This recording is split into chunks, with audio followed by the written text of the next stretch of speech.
प्रेक्षकांनो, घरोघरी मातीच्या चुली या मालिकेचा आजचा म्हणजे 1 जानेवारीचा भाग तुम्ही बघत आहात आणि येणाऱ्या भागांमध्ये जबरदस्त ट्विस्ट तुम्हाला दिसणार आहे.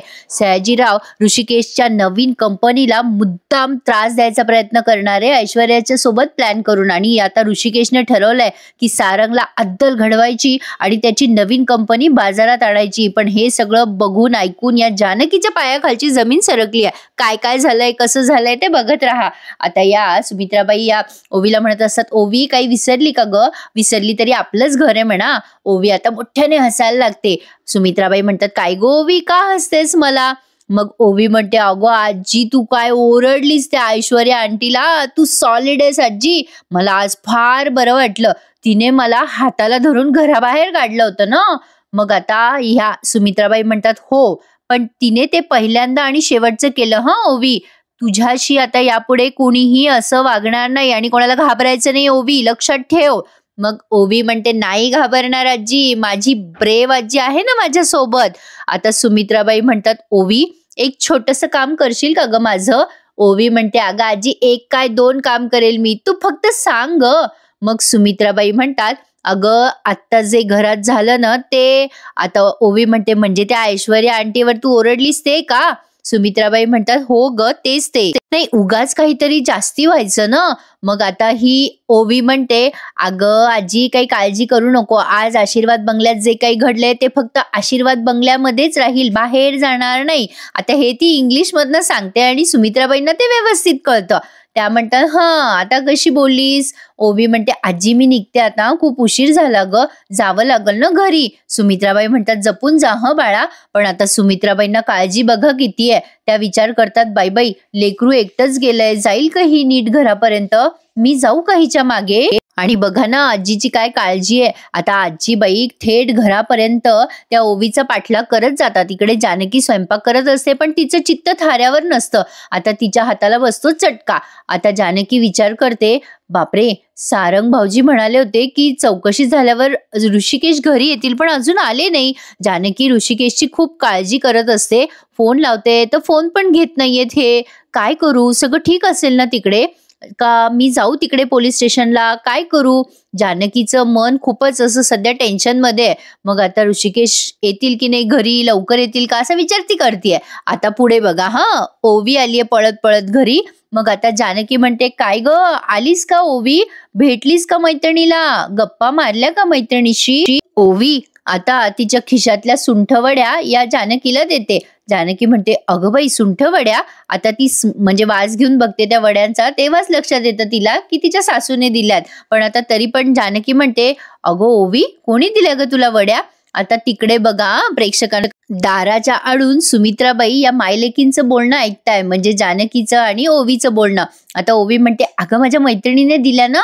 मग जानकी म्हणते, तीच मैत्रीण का ग जिने तुला शिरा दिला होता? ओवी म्हणते, होय तीच मैत्रीण. जानकी आता त्या वड्या सारख्या सारख्या वास घेऊन बघत असते आणि म्हणत असते, ए ओवी पुढच्या वेळेला ना आपण तुझ्या मैत्रिणीला काहीतरी देऊ हं. जानकी म्हणते, बघ ना ओवी वेलचीचा सुंठेचा काय छान सुगंध येतोय नाही. आता सुमित्राबाई ते ऐकत असतात आणि त्यांना खूप छान वाटत असतं ते ऐकून. आता जानकी म्हणते, काय ग ओवी नाव काय ग तुझ्या मैत्रिणीचं जिने तुला सुंठवडी दिलीये? मग आता ओवी म्हणते, अगं ही माझी नवीन मैत्रीण आहे. म्हणजे नवीनच नाही तशी जुनीच आहे, पण जरा दुसऱ्या वर्गात गेले होते ना, आता परत आम्ही दोघी एकत्र आलोय, मग म्हणूनच तिने मला दिली ही वडी. जानकी म्हणते, ओवी मी ना तुला तुझ्या ह्या मैत्रिणीचं नाव कधीच विचारणार नाही, तू पण नको सांगूस. आता जानकीला माहिती आहे की ती तिची आजी आहे म्हणून. जानकी म्हणते, तुझ्या या मैत्रिणीला आयुष्यभर जप ओवी. आता बघा प्रेक्षकांनो, त्यांनी जानकीताईंचा आणि सुमित्राबाईंचा एक प्रसंग दाखवलाय, म्हणजे जानकी ऋषिकेश जेव्हा सोबत राहत होते ना आशीर्वाद बंगल्यामध्ये, तेव्हाचा प्रसंग.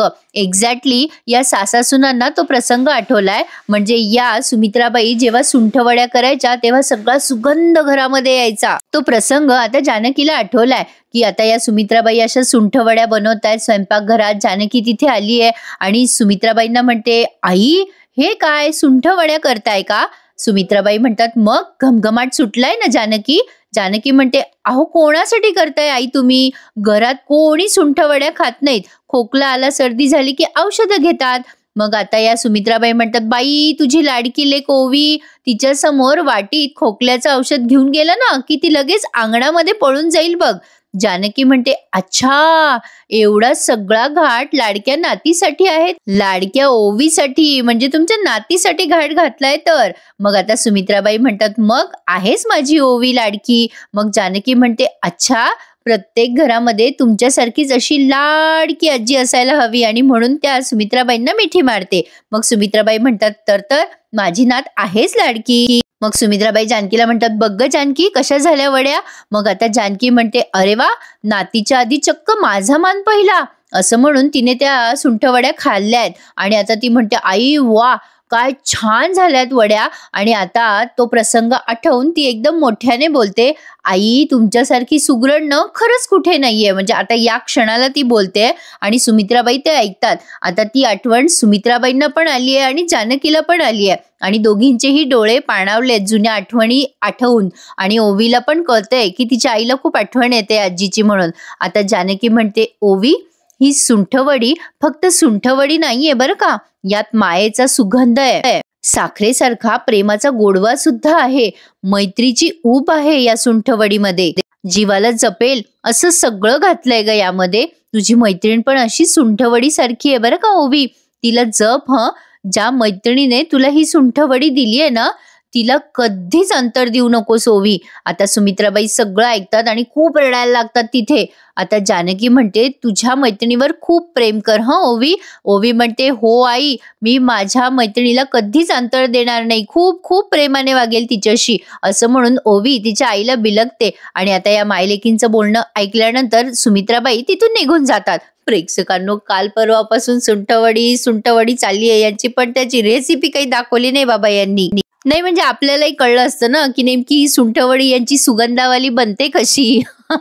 असो एखाद्या दिवशी दाखवतील. तर आता इकडे बघा प्रेक्षकांनो, या सारंगच्या ऑफिसमध्ये गेलेत पोलीस आणि सारंगलाच आता ओरडतायत बरं का ते, असं एवढं पण वेडं राहू नये माणसाने. आता सारंगची कशी फजिती झाली आहे. पोलीस म्हणतात, हे बघा मिस्टर सारंग रणदिवे, आमच्याकडे असा कुठलाही प्रूफ आला नाही जेणेकरून यांनी म्हणजेच ऋषिकेश रणदिवे यांनी हे ऑफिस फोडलंय हे सिद्धच होत नाही. ऋषिकेश रणदिवे यांच्या विरुद्ध कुठलाच पुरावा समोर आलेलाच नाहीये.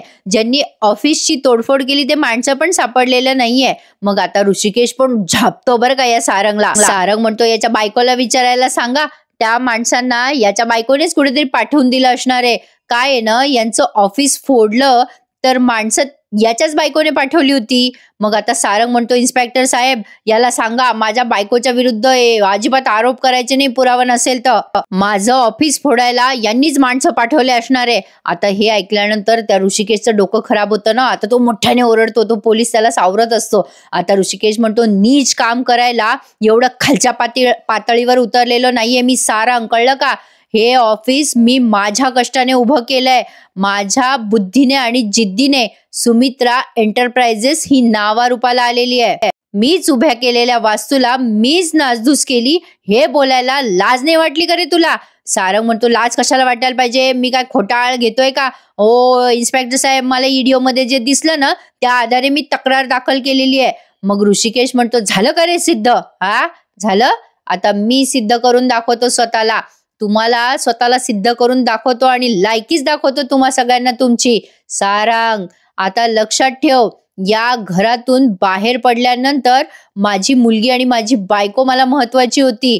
अरे तुम्ही सगळे रणदिवे माझ्या गिनतीत पण नव्हता रे. तुमच्या सगळ्यांचा हिशोब चुकता करणार आणि सगळ्यात आधी तुला धडा शिकवणारे मी.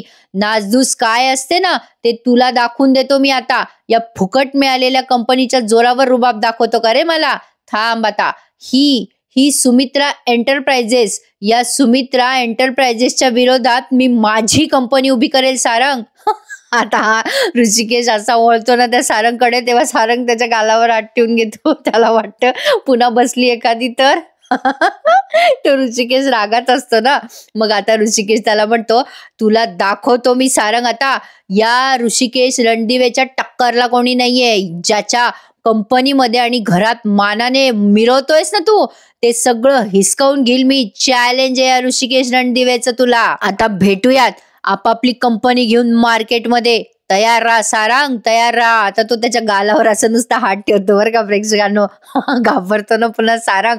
आता ऋषिकेश असा टेच्यात तिथून निघतो. टेच्यात म्हणा, असा काय म्हणता येईल, ठेक्यात म्हणा, असा मस्त दाखवलाय तिथून कंपनीच्या बाहेर पडताना तो. सारंग घाबरलाय ऋषिकेशला, हे मात्र तितकंच खरं आहे.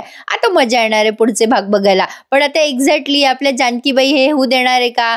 तिला तर सगळं अहिंसेच्या म्हणजे अहिंसेची पूजक आहे ना ती, त्यामुळे तिला हिंसा नको असते. सगळं अहिंसेच्या मार्गाने तिला विजय मिळवायचा आहे. आता जानकी त्या देवघराजवळ बसून काळजी करत असते. ऋषिकेश का आले नाही, कधी येतील, मला टेन्शन आलं बाई, काय झालं असेल तिकडे, हेच त्यांनी या सीन मध्ये पुढे रंगवलंय. देवघराच्या समोर बसून ती रडत असते. काय झालं माझ्या कुटुंबात, असं काय झालं, ऋषिकेशने का डोक्यात राग घालून घेतला, काय झालं असेल तिथे पोलीस स्टेशन मध्ये. रागाच्या भरात ते वेडवाकडं तर वागणार नाही ना. देवाजवळ प्रार्थना करत असते ती की देवा आता पुन्हा कोणतंच संकट आमच्यावर देऊ नको रे बाबा. तेवढ्यात ओवी येते तिथे आणि म्हणते आई बाबा कुठे गेलेत ग, किती वेळ झाला आले नाही अजून. आता जानकी म्हणते अगं बाबा ना आपले बाहेर गावी गेलेत, जरा उशीर होणार आहे त्यांना यायला. तू होमवर्क केलंस का ओवी, जा बरं होमवर्क करून घे. मग आता ओवी तिच्या अभ्यासाला बसते. आता तेवढ्यात ऋषिकेश येतो घरी.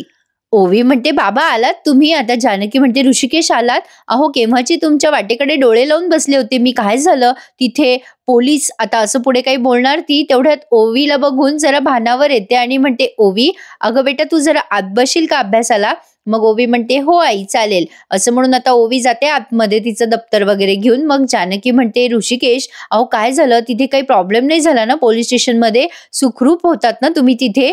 मग ऋषिकेश म्हणतो जानकी मला पाणी देशील का जरा. जानकी म्हणते हो देते सॉरी. आता असं म्हणून तिने त्याला पाणी दिलंय आणि पुन्हा विचारायला लागते सांगा ना मी काय विचारते तुम्हाला, त्रास नाही ना दिला तुम्हाला पोलिसांनी. अहो ऋषिकेश काय झालं सांगा ना. आता ऋषिकेश तिथे आधी पाणी वगैरे पितो, शांतपणे बऱ्याच वेळ बसतो आणि मग म्हणतो चौकशी झाली तिथे सगळी माझी. मग जानकी म्हणते काय एवढ्या लवकर, म्हणजे काय झाली चौकशी, म्हणजे इतका वेळ का लावला तुम्ही. जाता हा ऋषिकेश म्हणतो तिला की हो सकाळीच चौकशी संपली होती माझी. म्हणून जानकी म्हणते तुम्ही घरी यायला इतका वेळ का लावला मग. मग आता ऋषिकेश म्हणतो एकाची चौकशी करायला गेलो होतो, त्याच्या आयुष्याचं गणितच बदलवणार आहे मी आता. जानकी म्हणते काय बोलताय तुम्ही ऋषिकेश, कसलं गणित, कसला हिशोब. आता ऋषिकेश म्हणतो सारंग रणदिवे माझी सुटका झाल्यावर पोलिसांना घेऊन गेलो होतो त्याच्या ऑफिसमध्ये. जानकी आता जरा टेन्शन मध्ये येते, पण झालेला सगळा प्रकार ऋषिकेशने या जानकीला सांगितलाय, काय काय झालं, कसं कसं झालं. आता ते सगळं ऐकून जानकीला येतं टेन्शन की कशाला उगाचच भांडायचं, कशाला मतभेद निर्माण करायचे एकमेकांमध्ये. पण आता ही जानकी म्हणते ऋषिकेश अहो असं काय केलं तुम्ही. ऋषिकेश म्हणतो आतापर्यंत त्यांनी तुझ्यावर चुकीचा आळ घेतला होता, पण आता माझ्यावर खोटी केस केली आहे ग त्यांनी जानकी. आता समजवण्याची वेळ गेली, आता अद्दल घडवायचे दिवस आलेत. मी त्यांच्या विरोधात आता स्वतःची माझी कंपनी मी उभी करणार आहे. सुमित्रा एंटरप्राइजेसला उडवणं हेच माझं ध्येय राहणार आहे. जानकी आता तू बघ मी माझ्या कंपनीला इतकं मोठं करेन की चंद्राकडे बघितल्यासारखं मान वर करून त्यांना माझ्या कंपनीकडे बघावं लागेल. सूर्याकडे बघितल्यासारखं डोळे दिपतील आता त्यांचे माझ्या कंपनीकडे बघ. तू बघशील जानकी मी त्या सारंग सोबत पैंज जिंकणार म्हणजे जिंकणारच.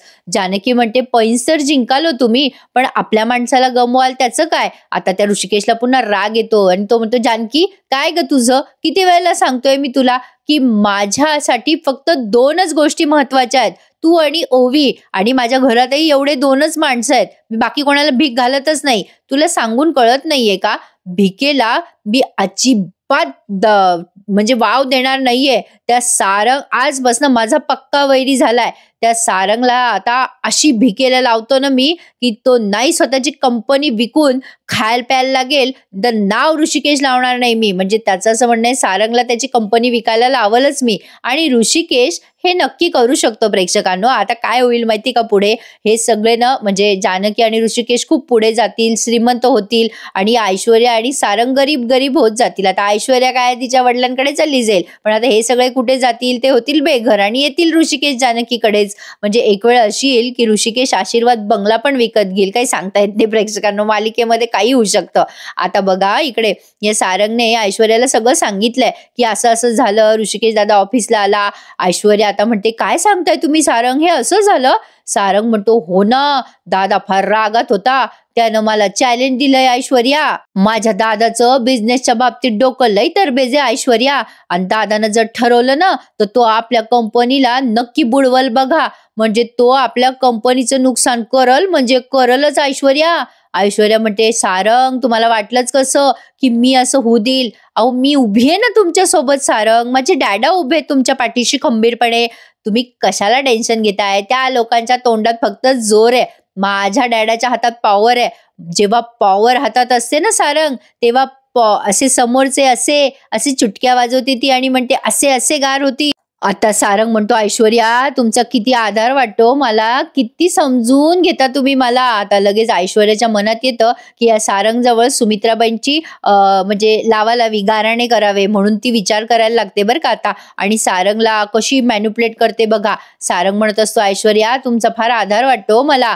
मग आता ऐश्वर्या म्हणते, हो सारंग तुम्ही जे बोलताय ना ते ऐकून किती छान वाटतंय हो मला. मग आता सारंग म्हणतो, हो हो ते तर आहे, पण आता ऐश्वर्या म्हणते, सारंग पण सगळ्यांनाच असं नाही वाटत ना. सारंग लगेच म्हणतो, काय झालं ऐश्वर्या, काही घडलंय का? ऐश्वर्या काय झालं? मग आता लगेच ऐश्वर्या म्हणते, अहो आज न ओवी परत आली होती हो घरी. सारंग म्हणतो, काय सांगताय? आता ऐश्वर्या म्हणते, हो ना, मागच्या वेळेला मी पाठवलं होतं तिला परत, पण यावेळेला तिची पावलं नानापर्यंत पोहोचली हो, नानांच्या खोलीपर्यंत पोहोचली. मला ना काहीच करता आलं नाही हो सारंग, कारण तिला हाताला धरून नानांच्या खोलीपर्यंत पोहोचवणाऱ्या आपल्याच आई होत्या सारंग. सारंग म्हणतो, बापरे ऐश्वर्या काय सांगताय काय?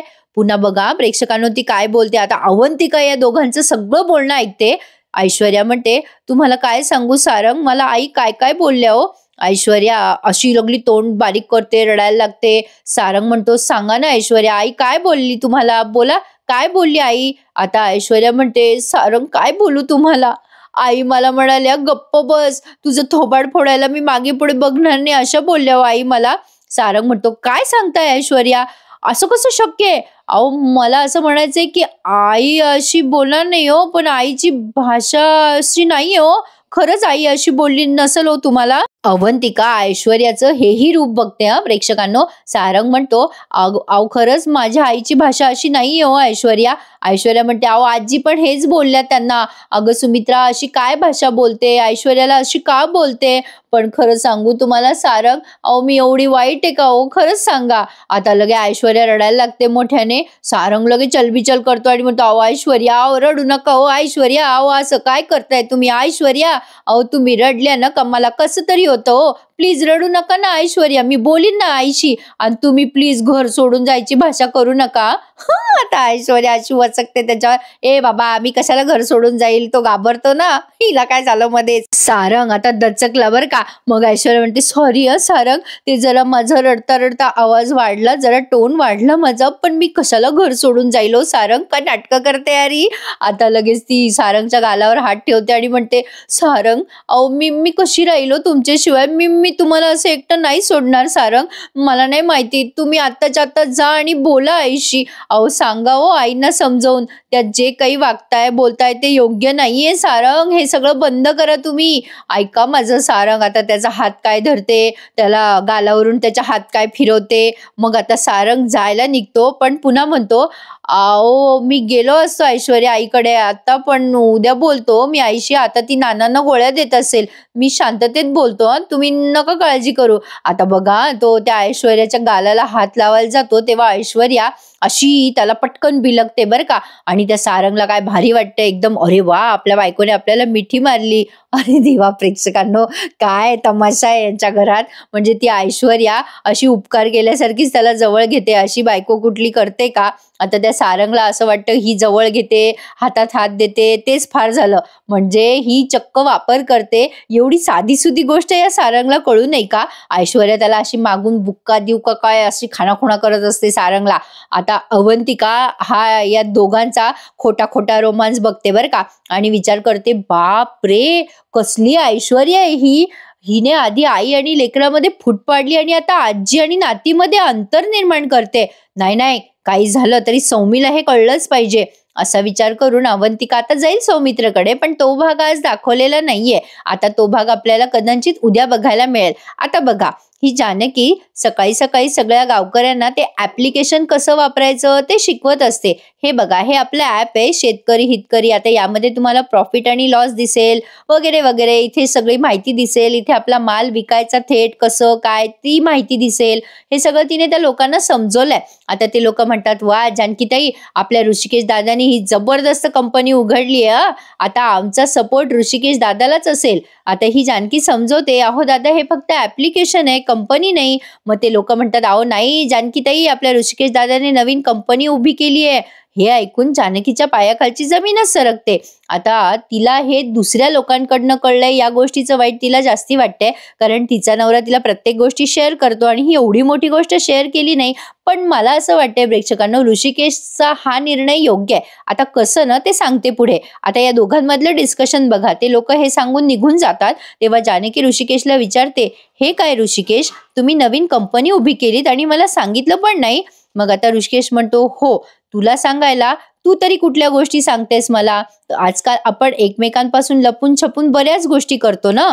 मग जानकी म्हणते, ऋषिकेश, तुमचा वाढदिवस आणि ही गोष्ट, या दोन्ही गोष्टींमध्ये जमीन आसमानचा फरक आहे. पण ऋषिकेश, काल रात्रीच आपण बोललो होतो ना, आणि हे कंपनी वगैरे. आता ऋषिकेश म्हणतो, मी सगळ्यांना कालच सांगितलं आणि प्रोसिजर कालच सुरुवात केलेली आहे प्रोसिजरला. जानकी म्हणते, म्हणजे सगळ्यांना माहिती आहे आणि मला आत्ता कळतंय का? आता जानकी हर्ट होते आणि ऋषिकेशला म्हणते, असं काय करताय ऋषिकेश, एवढ्या तडकाफडकी का? अहो, आज रजिस्टर करताय म्हणजे कंपनीचं नाव पण तुम्ही ठरवलं असेल ना? मग आता ऋषिकेश काहीच बोलत नाही. जानकी म्हणते, ठीक आहे, हरकत नाहीये, मला विचारलं नाही, पण एका शब्दाने पण सांगितलं नाही तुम्ही मला. ऋषिकेश म्हणतो, काय विचारायचंय त्यात जानकी? कुठे विचारतो आपण एकमेकांना आजकाल? माझ्या वाढदिवसाचा एवढा मोठा घाट घातला, ते कुठे विचारलं तू मला? जानकी म्हणते, ते का केलं हे तुम्हाला चांगलं माहिती. मला रणदिवे कुटुंबाला एकत्र आणायचं होतं, पण तुम्ही रणदिवे कुटुंबाच्या विरोधात जाऊन काम करताय. तुम्ही का अशी वेगळी कंपनी उभी करताय? ऋषिकेश, मी काय बोलते तुमच्याशी? ऋषिकेश म्हणतो, अगं जानकी, आपली माणसं ही व्याख्या आता बदलली आहे ग. नाही, आपल्या दोघांचे विचार आधी एक असायचे, पण आता आपले रस्ते खूप वेगळे झालेत. तुला खूप समजवलं मी जानकी, पण तू तुझ्या रस्त्यावरून काही मागे फिरायला तयार नाहीयेस. नाही ना? मग मला काय करायचं ते माझं मला ठरवू दे ना. मी कुठल्या वाट्याला जायचंय हे तू कशाला ठरवतेस? माझं मी बघून घेईल. आणि तसंही जानकी, तू त्या घराला एकत्र आणण्यासाठी हे करतेस आणि मी हे सगळं मी माझ्या मुलीसाठी आणि बायकोच्या सुखासाठी करतोय. त्यामुळे प्लीज तू ह्यात न पडलेलीच बरी. असं म्हटल्यानंतर जानकीला वाईट वाटतं. मग ऋषिकेश म्हणतो, अगं जानकी, तुझ्या इतकं मोठं मन थोडी आहे मला. नाही, माझ्या बायकोला आणि मुलीला मी त्रासात नाही बघू शकत. तुला जे करायचंय ते तू कर, मला जे करायचंय ते माझं मी करीन. आणि आता मी माझी पुढची खेळी खेळायला मोकळा. असं म्हणून तो तिथून निघून जातो आणि हा भाग संपलाय. आता पुढच्या भागात त्यांनी दाखवलंय, ऋषिकेश जानकीला म्हणतो, जानकी, आता तू बघशीलच. आतापर्यंत मी सुमित्रा कंपनीला टेंडर देत होतो. आता तेच टेंडर मी आपल्या नवीन कंपनीसाठी घेणार आहे. आता तू बघशीलच आपली नवीन कंपनी कशी पुढे जाते ते. आता इकडे बघा प्रेक्षकांनो, सयाजीराव ऐश्वर्याला फोनवर सांगत असतो की तुला सांगतोय ऐश्वर्या, या सुमित्रा टेंडरचा कसा बोऱ्या वाजवायचा ते, आता वाद कशी पेटवायची ते तू ठरव ऐश्वर्या. मग आता जानकी पुढे काहीतरी बघते आणि म्हणजे त्या कंपनीचे कागदपत्र बघते ऋषिकेशच्या आणि ठरवते की या नवीन कंपनीच्या मदतीने मी माझी पुढची खेळी जिंकणारच. आता जानकी पुढे काय करेल हे बघणे इंटरेस्टिंग ठरणार आहे. पण आता या मालिकेचा येत्या रविवारी महा एपिसोड आहे. जानकीला त्या सोन्याच्या कड्याबद्दल कळलंय प्रेक्षकांनो, पण कसं कळलंय, काय लिंक लागली आहे, त्यासाठी बघत राहा. घरोघरी मातीच्या चुली आजचा या नवीन वर्षाचा हा पहिला भाग कसा वाटला तुम्हाला कमेंट करून कळवा. आणि तुम्हा सगळ्यांना नवीन वर्षाच्या खूप शुभेच्छा. भेटूयात उद्या पुन्हा एकदा, पण तत्पूर्वी माझ्या चॅनलला सबस्क्राईब करायला विसरू नका आणि आजच्या भागाला लाईक मात्र नक्की करा. धन्यवाद.